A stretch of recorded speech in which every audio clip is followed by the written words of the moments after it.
clapping. That's a good sign. Good afternoon, everyone. Thank you so much for coming. Are you excited to be here? Yes! We're excited to be here, very excited, and can't wait to hear your questions for our Mr. Movie Finance guy. Thank you so much for being here. I hope you don't mind. I'm going to read his bio so that I don't leave out anything important, and it's all important. So I'd like to, first of all, my name is Mia Rivera. I am also, like most of you, a writer, producer, actor, and songwriter. And Mr. Scott DuPont, film finance expert. Thank you for coming. So Scott is also known as the movie finance guy, and he has raised millions of dollars in the past 25 years for almost 24 features.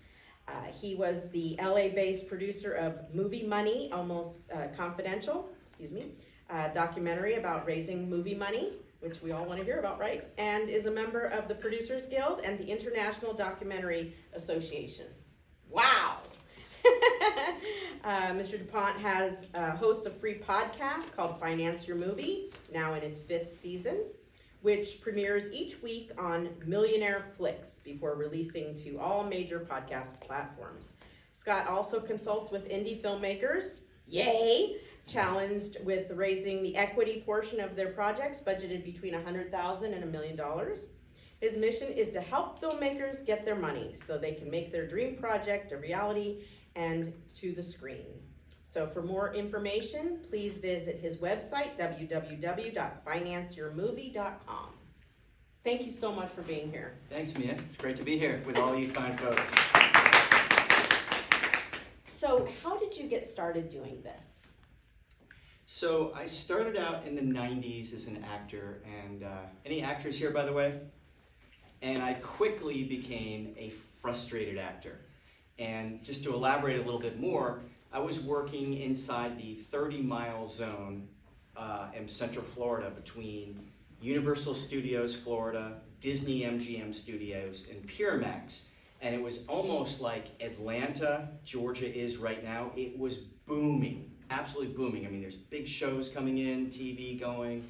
But if you didn't have the right agent, or you didn't have the right connections, and Miami Vice comes in to shoot at $80 million, or Bad Boys comes in to shoot for 6 months, if you weren't connected to get like the 5 or 10 5 and unders, like, you know, a day player, you were relegated to background work.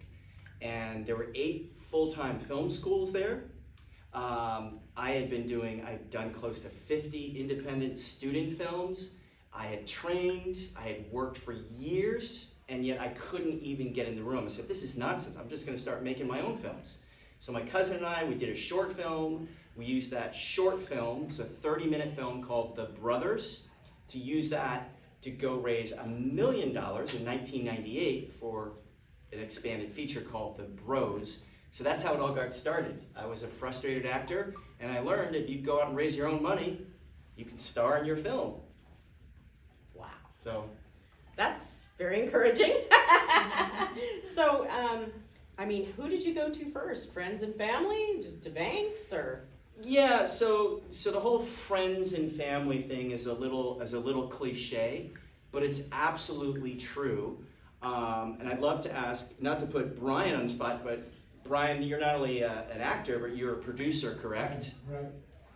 Did any of the people that came in unseen to your entourage, were any of those people you knew? Yes, absolutely. It was friends and family. Okay. And I want to expand that a little bit, because this is so important. And I actually had a guest on my podcast. It'll be dropping in about 2 weeks. He's a money mindset coach, and he's done a lot of work with filmmakers, ironically. And some of his guests have actually invested in film, so he knows the game back and forth. And he said this thing comes up. It's like, oh, I don't know anybody. Or I don't want to talk to any friends or family. And you really got to think about that. And the way I think about it, because I have a client who just got financed yesterday. Ironically, I just showed Mia the text. Congratulations, that's Wow, amazing. Awesome. I got the last guy, he verbally came in for my last film. I'm actually retiring because I love helping other people.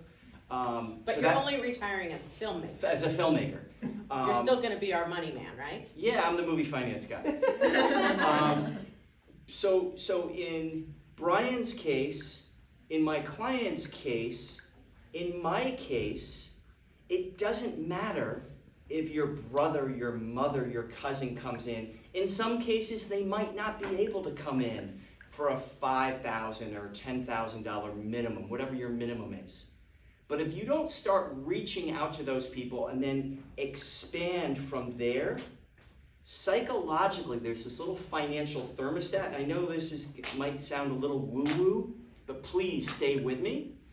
If you can't share something really, really exciting in your life, and until this project, it's like verbally financed as of yesterday. I'm kind of putting it all together the next week. It was my first ever faith-based film. I've never done one in 25, 30 years. I was really, really excited about that. So all the people I was sharing the business plan with, they felt my excitement, and a lot of my friends and family couldn't come in. They said, hey, we'll catch you in the next, that's fine. But you expand outside of your friends and family. You go to people in this little box. All of you have one in your pocket. There are probably 300, 500, 800 or more people in here, okay? Your LinkedIn, your Facebook. The key is, and the last guy who came in is a guy named Joe. I met him a couple years ago. He happens to be a Christian. We're not really, really good friends, but he knows who I am. And think about this logically. I want you to really think about this logically, and thanks for letting me kind of ramble here. If you're upfront and honest, like I think most of us here are in this room, and I applaud you, first of all, for showing up today, because there's 10,000 other people who really need to be in this room, and they're too lazy, or they're busy, or they're not here, okay? You need to understand you have to believe in your project enough to tell everybody, share something exciting, and sooner or later, you're gonna run into a guy like Joe who says, wow, this is really great. This is something I've been looking for. I wanna be one of the executive producers. And that's literally how it happens. Wow. So now, do you think that people should start off doing like a Kickstarter or a Seed and Spark or one of those before they come to you, or? So I think the crowdfunding platforms are great to help you do a short film, or if you want to do, I don't even like wasting time and money on teaser trailers anymore. But I think, the thing is here, today, all of us in this room have the opportunity to produce movies for well under $2 million, probably under $1 million if you're smart, if the story lends itself to you. You're better off just going to raise the money. Now there's a couple steps you need to do to get that money. Hopefully you and some of your team, you've already made a bunch of short films. You've maybe made a music video that's got 2 million views. Maybe you've done your first micro budget feature, okay? Hopefully you've done some of those things. And if you're weak, which I was very weak in 1998, I had never done a feature film. The writer-director had never done a feature film. So we had a problem. But we were smart enough to bring in a guy named Tracy Frankel to be our supervising producer. We put him in our business plan. He had a lot of gray hair. He's a lot older, more wise than us. That's what helped us get our money. We had a little bit of a track record. We had that short film that had won a few film festivals. We're taking that 30-minute short, expanding it to a feature for $1 million. We had this older, wiser producer who had done films. He had distributed films. He had made money on films. And then the last thing we had is we had the passion. We had the excitement. And sooner or later, I think, don't quote me because I get every single movie, I keep track of this, but I think it was 973 people I talked to. But who cares? I finally got the movie financed, and it got picked up by Lionsgate. Wow. And that was the first film of many, many, many films. So I imagine that relationship with Lionsgate has gone on till today. No. No? I'm just being brutally honest. It didn't, but that's okay. You know, they have a lot of filmmakers, and not every film we do is a good fit for Lionsgate anyway. Right. So, but that's okay. And one thing I claim myself not to be, in fact, I claim to not be a lot of things, I'm not a distribution expert because it changes so much. But here's the great thing about distribution. So I learned just enough about distribution when I'm raising money for my very, very first film back in the 1990s. And I knew at that point in time, to be taken seriously, and that's the reason our budget was $1 million, we had to shoot on 35 millimeter film. We had to bring in a big Panavision. We had to have a couple of names. You know, all the other independent filmmakers running around around Central Florida, they were shooting on 16 millimeter. They were shooting on the first video cameras. They were shooting on. I didn't want to play that game. Okay? And the fact that we had done our homework, now it cost a little bit more money on the front end. The output on the last end, when we're shopping to distributors, Lionsgate was one of the ones. First question, what do you shoot on? Who's in your movie? We could answer those two questions very, very quickly, and that's one of the reasons why we got a distribution deal. Now, here's the beautiful part today. You don't have to shoot on 35 millimeter film. In fact, you're crazy if you do. Right. You can shoot on $1,000 camera, like my last film that just got released about 2 months ago. We shot on 3 cameras. Each one of the 3 cameras was like $1,000. Okay, these are not fancy schmancy cameras. We had really good lenses in front of the cameras. We didn't get a theatrical release, but we opened wide on 35 streaming platforms. That's the beauty of today. You don't need a Lionsgate. You don't need a Netflix. There's lower costs to make a film, and on the output, there's unlimited streaming options, and that's before we even start talking about all the fast channels. Most people didn't even know what a fast channel was 2 years ago. There's dozens and dozens of new fast channels coming online every month. I mean, it's mind-blowing. So that's why I'm not a distribution expert. I'm just excited that this is truly a filmmaker's renaissance. And one of the guys in the audience that just proved it is Brian Connors. I saw his movie streaming. I actually bought a DVD. Sorry to say this, but it was at the dollar store. But I love the movie so much, it's like, I want to watch it again, so I paid $1. And he's making money off of it. So it's a pretty exciting time to be an indie filmmaker. Absolutely. But you're getting out of that part of it. Yeah, I'm retiring from filmmaking. This is probably going to be my last film, but I love helping other people and just kind of giving them advice. Because if you know all the pitfalls and obstacles, and believe me, I hit a lot of them on my first film. Like I learned what not to do before approaching a potential investor. I learned to have a killer business plan. I learned kind of some secret sauce about how to follow up with them, what I call pleasantly and persistently. Because a lot of filmmakers, they're running around town, they have like this pitch deck, which I don't believe pitch decks work anyway. I think they're great if you're pitching to a studio or a streaming giant. But I try to always put myself in the potential investor's mindset. They don't want this razzle dazzle. And the pitch decks, I'll just be quite frank. I'm originally from New York, so I just speak my mind. I believe it's better to be truthful. I look at some of these pitch decks, they're like 15, 20 pages long, and on page 7 to 10, 3 pages, they're talking about the artistic flair of the film.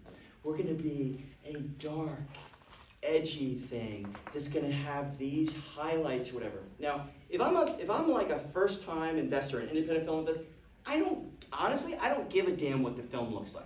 I look at the business plan, I see these guys have shot films that are beautiful, they've gotten picked up, they've gotten distribution, they've made money.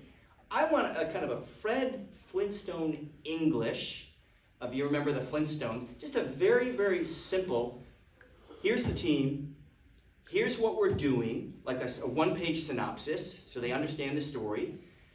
Here's all the ways that independent films can make money in 2025, assuming you're going to distribute it next year. Here's some examples of other films in this budget range. And the other thing that kills me about pitch decks, kills me, and I think this is why 97% of indie filmmakers don't get financed.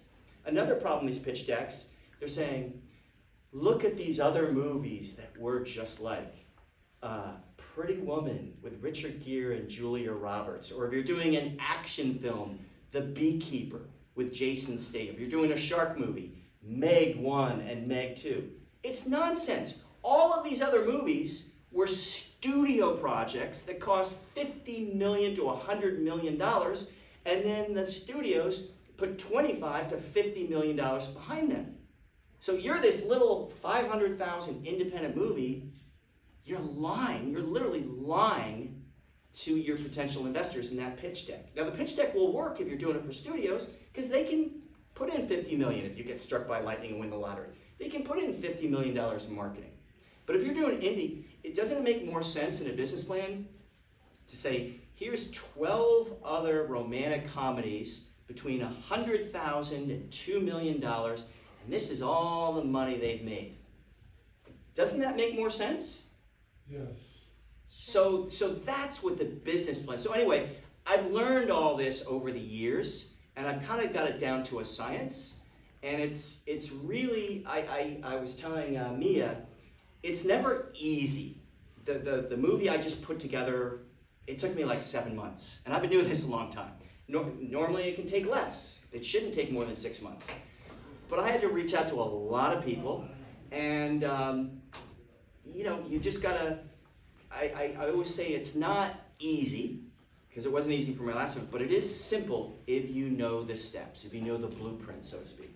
Wow, that's a lot of great information. Now, if someone that you meet today wants to get in touch with you and see how to work with you, what's that first conversation like? I would say, first of all, just if you want to just listen to my podcast, we don't even need to talk. I'm happy to talk to anybody, but I try to bring on guests on my shows that I can learn from, that, hey, like, how did you just finance your, like I had a guy on last week. You ever heard of the Masked Saint, by the way? Anyone? It's a wrestler, like a big wrestler. The Masked Saint. Mask? The Masked Saint. No, not heard of it. Anyway, I saw this guy's movie like 5 years ago. Yeah. I loved it, and then somehow I connected with this guy, and then we're talking on the phone, and I asked him, so his name is Chris, how did you get your movie financed? And he starts telling me the story. He's like, I would love to have you on the show. And it was like a $3.5 million film, so he's on my show talking about how he got financed. So I learned from other people as well, but the podcast is free. I don't have any ads. You can just go to moviefinanceguy.com or any platform channel.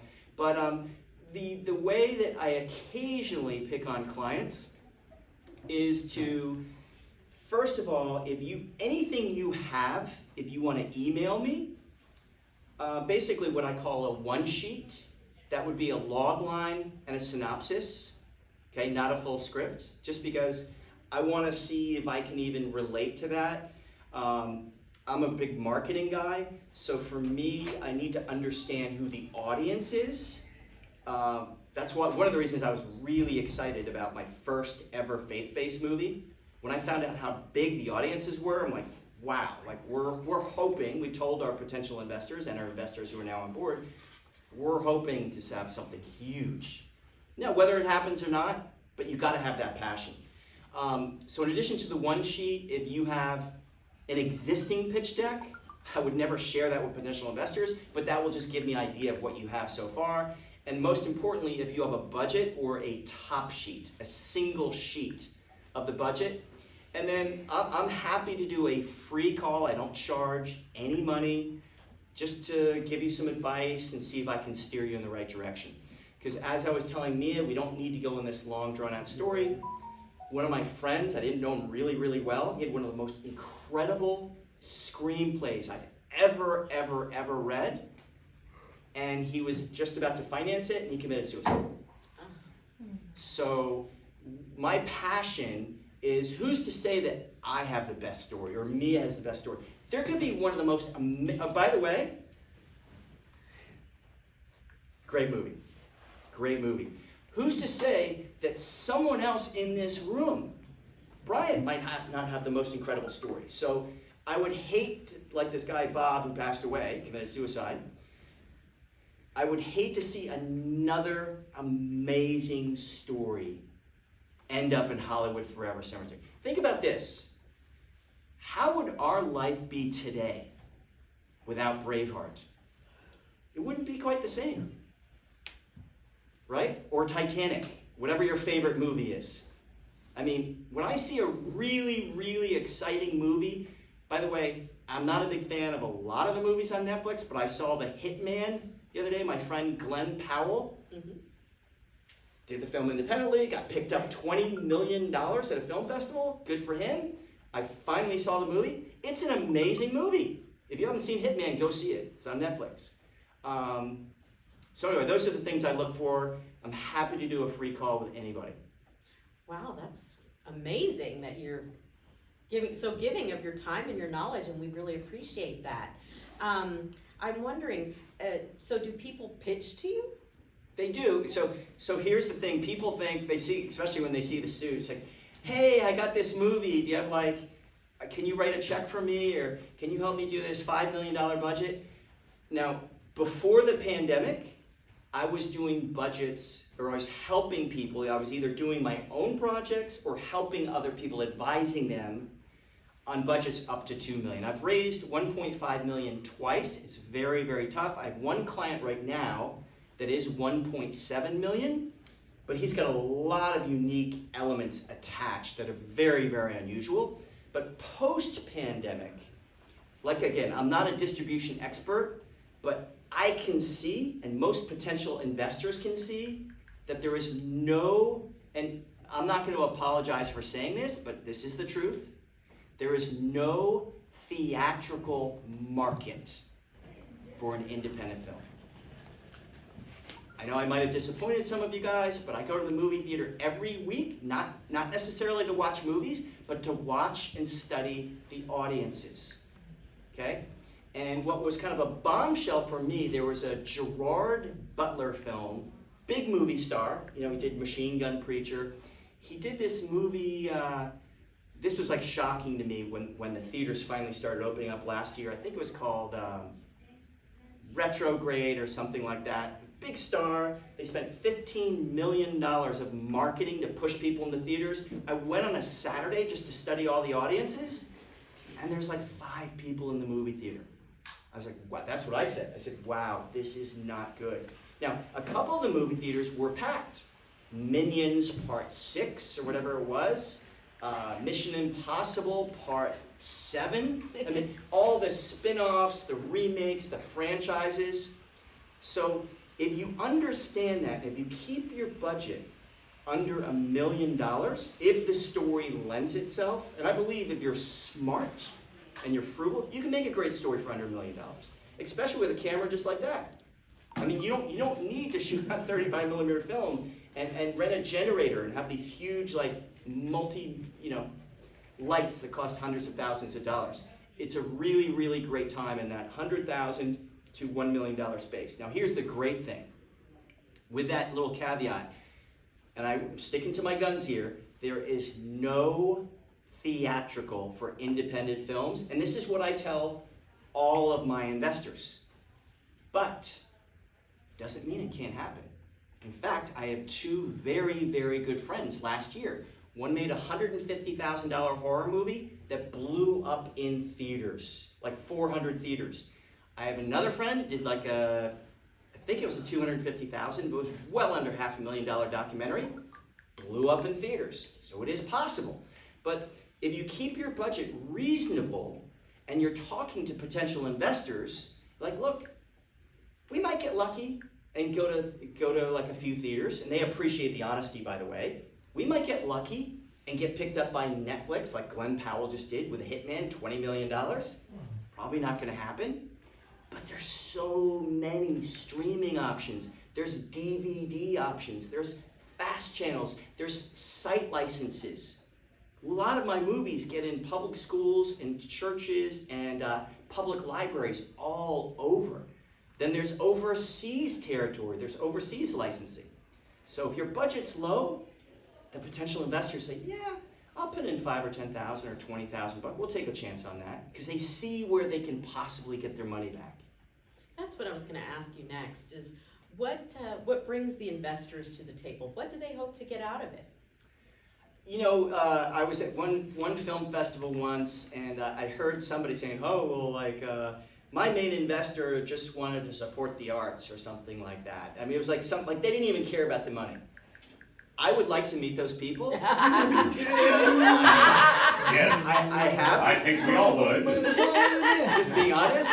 Now, with that said, all of my people that I at least know, okay, I haven't had good luck going to complete strangers. Hey, and I'm very honest. It's like, hey, you could probably lose all your money.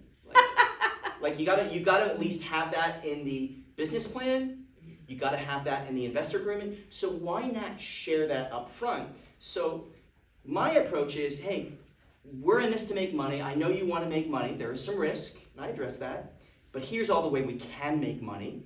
And at the end of the day, like this guy Joe, is like, hey, what number are you comfortable with? Okay? He said 300K. Now, most of my investors that come in, they're only comfortable at the minimum. Now, if you have a $500,000 budget, your minimum 1% gross revenue share, it's going to be $10,000. If you're doing a $250,000 budget, your minimum is $5,000. There's a lot of people out there that want to make money, especially in this really, people say, oh my God, the economy is the worst for filmmakers. Really? Why are all these filmmakers getting financed this year? And you know it's true. If you look around this is a smaller festival, I know that. You probably get a lot of submissions here. Yeah. To get this high quality film we just saw. But if you look at the big film festivals all over the country, there's over 10,000 independent films that got made last year, that got financed last year. Okay? Here's why they're getting financed.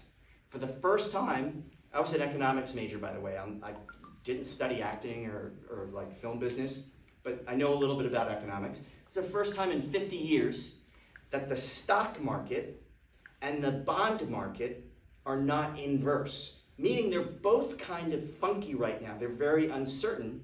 And most of the people who put in $2,500, $5,000, $10,000 in my films, that's whatever the minimum is they're willing to risk. They're like, hey, this is a great counter-cyclical investment because I don't want to keep all my money in the stock market or the bond market. I don't know what's going to happen.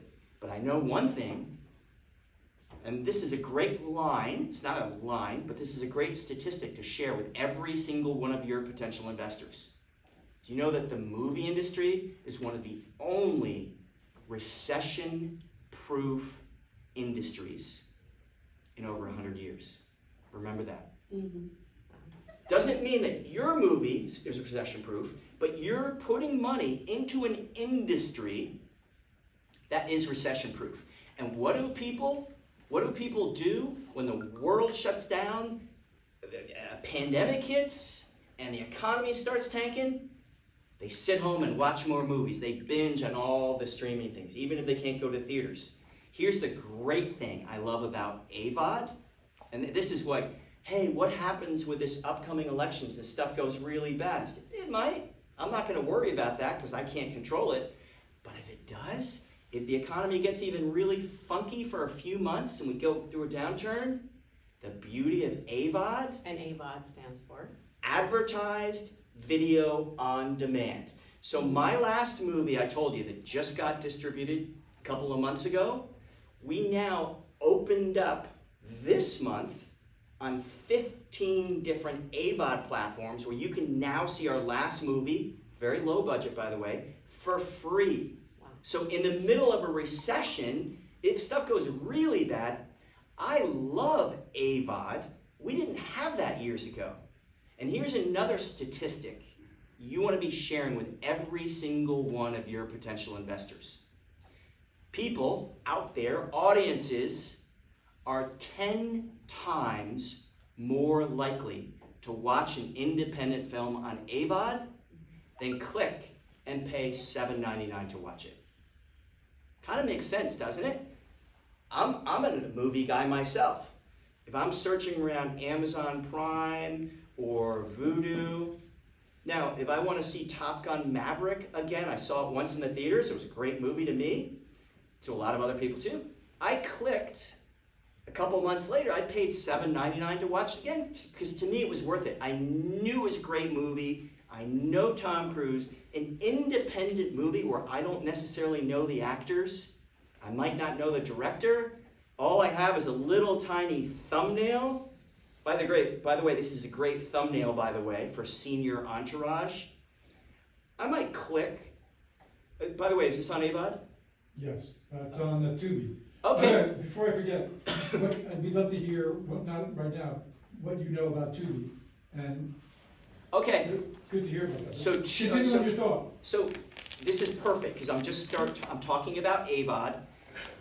One of the best AVOD sites. There's over a dozen of them. There's Amazon Freevee. There's Plex. Yada yada yada. Tubi, which is now owned by Fox, is great, just like all the others, because the audience gets to watch for free. They got to put up with a few commercials. It's not too bad, really, and you get paid the ad revenue. Now, the best success story I know about Tubi, there was a friend of mine, this was like 2 years ago when it first launched. It's changed since then. I believe the movie was called Celebrity Crush or something like that. Or no, it was called Blood Pageant. Okay? And granted, he had a big name. He was able to get Snoop Dogg in there. And his first quarter on Tubi alone was $125,000. Just from the ads. Now, things have radically changed because there's so many more independent filmmakers in 2024 that are piling onto Tubi and other platforms.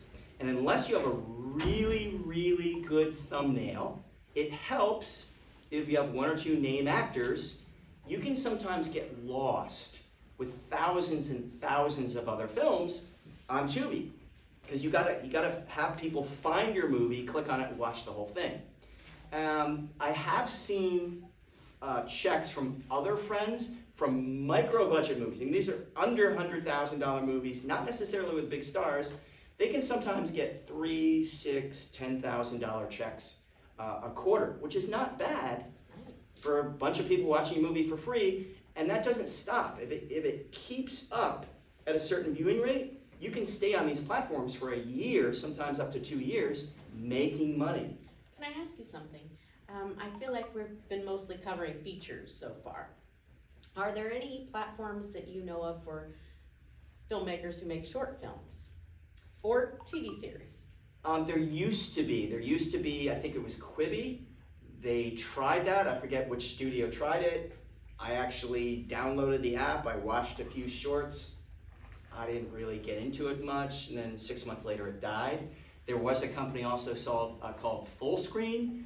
One of my friends got $150,000 for 3 short films. Real money, but that also went bust. So like I said at the beginning of this thing, I'm not a distribution expert because it changes so fast. And I don't know at this point really how to monetize a short film unless you have a YouTube channel with over 10,000 subscribers or 1 million views. Then sometimes you can kind of treat your YouTube channel as your own AVOD platform, get people to watch your short and make a little bit of money on there. Is it true that now Facebook is sort of trying to monetize over short films that are over 10 minutes or something like that? I don't know, honestly. It would make sense. I know YouTube is doing it. I know that there are some other streaming platforms that might be opening up film divisions in the next year or two, which is really exciting for everybody in this room. So we're not as beholden as I was in 1998. And I told my investors this. I said, Maybe next year I will have my own OTT platform. maybe. If anyone I like could this do it, plan. she could do No, it. I will do it, yeah, Yes. pretty much. So I was telling investors back in 1998, like, hey, how am I gonna get my money back? It's one of the questions you better be able to answer. It's like, well, we're gonna get a producer's rep or sales agent. These are like the 5 or 6 studios that we're gonna approach, and we're gonna try to get a theatrical. But if we don't, each one of those studios has a home entertainment division, which back in the day was called a pipeline. And we actually got offered a theatrical deal. But another good thing, make sure you have an entertainment attorney. If you don't have one up front, you should. Make sure you have one on the back end. When we looked at the contract, we would have been buried in a $15 million prints and advertising campaign, and we never would have seen a dime, ever. Because that money has to be recouped. When they're promoting and advertising, they gotta recoup that money first, and then meanwhile, the theater owner is, the exhibitor, AMC Theaters, they're taking 50%. So there would have been very little chance. So what we did is we went through Lionsgate, their home entertainment division, which at that time, the first pressing was 400,000 discs, DVDs, for you young people who might not know what it is. Just kidding. They still sell them. People still watch them. But we were in every single Blockbuster video store, every single 16,000 movies, libraries, and then we went to streaming later. The other cool thing about that movie, which is now 25 plus years old, we just got picked up by Tubi 2 months ago. Wow. So I called all my investors. I said, hey, great news, we're gonna start making money again. It's So the there's- gift that never stops giving. Yeah, so there's multiple streams of income as the movie, through its life. It hopefully can become theatrical in the beginning, and then from there DVD and potentially a streamer and Streaming, fast channels, yeah. and then maybe gets picked up by another platform like for us, AVOD, because it had never been on AVOD before. So I don't know if it's true, and I did sort of touch on it already, but I had heard that there are streamers that, because it's AVOD, that there were potentially some shorts also. There are some. In fact, I hooked up with a friend of mine. I'm not like best friends or anything, but John Travolta came in. He had a screening of a film. I apologize, I should remember the name of it, but I went to his screening. There's a small group of us there, and it was a short film that he did, and Disney Plus picked it up. So, and he had a little cameo in it, so that helped Disney Plus pick up the film. And it was a really, really great story. And so it is possible. I just don't know how I would, in good conscience, go out there fundraising for a short film, or where I could potentially tell potential investors how I get my money back. It is possible, I just don't really know how with certainty. What are your thoughts for TV shows or web series? So there's 2 parts to that. So anyone that kind of comes to me, hey, do you have some advice on funding a series or a TV show? I tell them a story. I'll tell you real quick. When I first started out full-time in Hollywood, I think it was like 2008 or something, I moved out here, kind of as a side hustle, like 2 days a week, I would jump on through Central Casting doing background.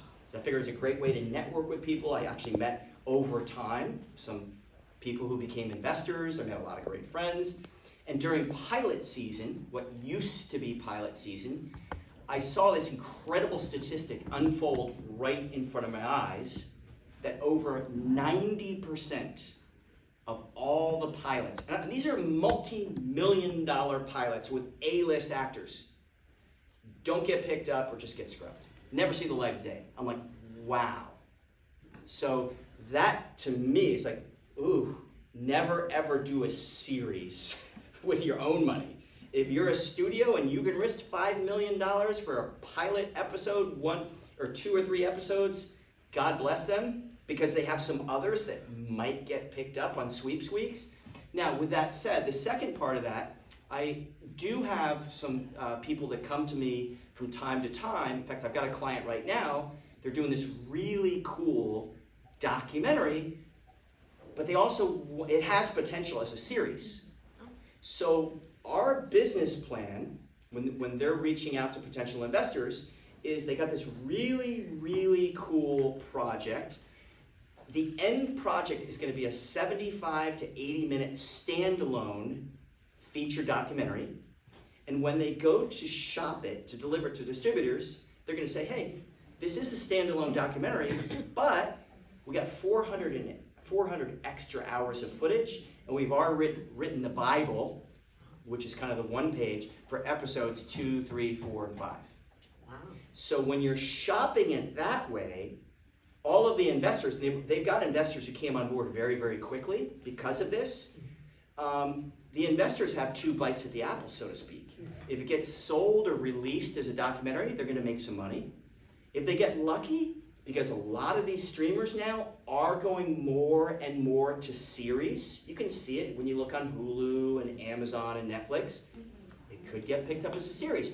But the investors are taking very, very little risk. They're certainly not funding 6 or 9 or 13 episodes. That would be crazy land. So Issa Rae actually had her Ugly Black Girl web series that later was picked up by HBO for a very successful show called Insecure. But I think that she was self-funding throughout that time, and she did it on bless her. YouTube. Yeah. So I mean, there should be hope out there, and you know, there's the possibilities. Does anyone have any questions so far? No questions? Yes? Can AI help us to raise money? Can AI help us to raise money? I think it will in 5 to 10 years. Not right now, though. And I'm adamant about this because, and this is literally like, when I'm in the fundraising mode, like I was up until yesterday, I'm in the trenches. Like, this is real life. I'm talking to people, they look at the business plan, I follow up, maybe do another follow-up call. The ones that are interested, they send a wire, or they send a check. That personal connection is the main reason why people invest. So would you say that you have a lot of return investors on future projects? Like if they had success or, you know, in one project, then they'll be more likely to come back to you for another? Interesting question, and like I said, I'm originally from New York, so I'm real on it. I just say it the way it is. Yeah. I have maybe 250 investors over 25 years. Guess how many have come back and invested again? And by the way, I've made money on every single one of my films. I've never had a home run, but all of my films have been able to eke out break even or a small profit, 20% or more. Take a guess. How many out of 250 people have come back and reinvested a second time? Anyone want to take a guess? 25. Close. Should I bet the lower? I was gonna say 0 or 1, but I'll go 20 based on his guess. No, I think it's about 7 or 8. And if you watch our documentary, which is now for free, Movie Money Confidential, it's on all the AVOD platforms, one of them is on there. His name is John English, and he's invested like 5 or 6 times. Wow. And the reason being, and this is really, really important. Like you would think, like this, my friend Billy, he put in $5,000. We released this project very quickly, like within a year, and literally within 3 months, he got $6,000 back. Like that never happens. Like there's a really quick turnaround time. Plus, the money never stops coming, right? Now, Billy didn't invest. Other people didn't invest. He got a small return or whatever. And here's what they say. They said, Scott, because, I always circle back to everyone's like, hey, you got your money back. Do you want to look at my next film? And here's what they said. I would not have changed the experience. It was great. I'm so glad I did it. Honestly, it was a little stressful. And I'm in the commercial real estate business. I've been doing it for 30 years. I know this is where I know I can make money, and this is my wheelhouse. So it doesn't mean that they regretted it, but there are people like John English, Charles Everts, another one of my buddies. We've been friends for years. They just keep coming back in other projects because they love that process, and they kind of love taking a little risk with me. Some of the people, we all dream of being in a movie or making a movie, even if our day jobs are something completely different, right? So do some of the investors just wanna be, like, they wanna see their name in the credits? Absolutely. So remember that discussion we had, like, hey, what do investors really want? Like, Yeah. I've never found anyone that's like, I'm just doing it for the arts. But with that said, so 99% of all my people, they want to make money, and I'm very honest, I want to make money with my projects too. But I ask a lot of questions and I listen to anything they might say. For example, I'm talking to a buddy now. So with this 300K investor, we're pretty much set. There's just a few pieces of the puzzle that we're closing out the next week or two. One of my buddies who he has the agreement, he might not be able to come in because he might be too late, but he's thinking about coming in for 100,000 into our movie because there's a real logical place in history for his business, which was in existence, to be part of that and get branded in the movie. So what I told him is, like, unlike Publix supermarkets, that's another company I was talking to, they never really got back to me other than an automated email response. So they're probably not. If Publix supermarkets had come in for $100,000 or $200,000, I wouldn't have given them ownership points in the film. It was just like it'd be a product placement or a project integration, like a marketing spend. They do that all the time with commercials. Now my buddy, who I've known for years in Orlando, he has this engineering firm in Orlando, Florida. If he comes in, I'm hoping he still will, for $100,000, he gets those points, those ownership points, but we would be filming in his office with branding with the name of his company. Okay? Now another person, and you can't do this with all films, but part of our film, it's kind of a unique film, like it's kind of top secret, so I can't give too much away. There's gonna be some random like news interviews where we're gonna be like interviewing random people on the street. Well, one of the potential investors we're talking to, her little girl, she's like 12 years old, is in the business. She's doing a lot of commercials. She hasn't gotten a lot of movies. So for X amount of money, her daughter can be in the film, principal, speaking dialogue with an IMDb credit, which is really important for her and her career. Now, you can't always do that with traditional narrative movies. That's got to be something where the director's got to sign off on it. Pay for play. Pay for play. You got to be careful with that. But in our case, it's an interview. We've seen her work. She's going to be beautiful improving a couple of sentences into like the news camera. So you were speaking earlier about product placement. So can independent filmmakers raise money by product placement, and how does that look to your investors? Yes and no. I learned this the hard way. I had a film, my partner and I had offices at Universal Studios Florida. We got a letter, the funding was not yet in, but we were kind of starting the early development, late development, early pre-production phase. We're kind of sitting on this thing waiting for $7.5 million to come in. It was an independent film, a lot of money back then. It never ended up coming, but we had 2 Academy Award winners attached. And we had a decent budget. We had the possibility for theatrical, and we could not get any traditional product placement. Here's why. These are the hard questions they asked us. Who are your stars? Well, we had 2 okay. They weren't like big stars, but they were Academy Award winning stars.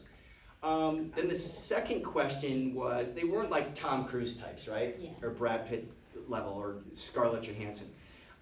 They were older. The other question was, what is your P&A budget? We didn't have any. P&A? Prints and advertising, your marketing budget. Okay. And well, the question before that, how many theater screens are you opening? So we could answer question 1. We didn't have a firm commitment for theatrical, though we had a relationship with Universal Studios. We could have gotten some screens, but we didn't have a P&A budget. We said, we're gonna pass. Because at that point, it's smarter for them as a company, Ray-Ban sunglasses, which is one of the companies we're reaching out to. I think we're just gonna put our $5 million into Top Gun because we know how many theaters a Tom Cruise movie can open up on. We know the value, the return on investment, like Tom Cruise putting on the sunglasses versus this older Academy Award winner. So, fast forward today, the questions that they're going to ask you: do you have a streaming commitment yet? Most independent films don't. Is that sort of like a letter of intention from a star? No, that's different. So they want to know, today it's not so much the theaters. They want to know who your stars are. Okay, and if you don't have any stars, probably not going to be that interested. But if you don't have a Netflix deal or a Hulu deal, that's really not going to get them excited because they don't know how many people are going to see their product in your independent movie. Now, with that said, almost every single movie I've been able to get a mom and pop, either a small business or a regional business or a startup business to put money in my film. Because if you think about it, let's just take an energy drink company. They're popping up every year. There's some new energy drink company. I guess because we need more energy. I don't know. If you found the guy who is launching a company, one of the main things they want to do is find an audience and grow their product, their market share as fast as possible. And the cheapest, easiest way they can do it is with a movie. Okay, because the commercial, they can do an online commercial that only lasts for like a 90-day cycle, and then it's like gets lost. Movies are forever, right? So there's a great possibility for you to do that. And I would, if you approached, and it's even better if you know someone in the look. So this engineering firm I talked about, I knew the guy. So when I walked, it wasn't like public supermarkets where I didn't know anybody. I walked in, it's like, hey, Poria is his name. Hey, buddy, like long time no see. I've got an unbelievable opportunity for you. He's like, you have my attention, Scott. And we hooked up, relived old times. We hung out together. Got down to the investment side. And then the big perk, is he's going to be in the movie. That's why he's excited about potentially doing it, right? And I bet all of you, through your networks, might know some, even if it's a mom and pop business, like a little restaurant. You can put the name of the restaurant in the movie. Now, you might not get $100,000, but if you get a couple $5,000, $10,000 sponsorships, worst case, I know a guy in Florida, he's never paid for food he's done like 25 films.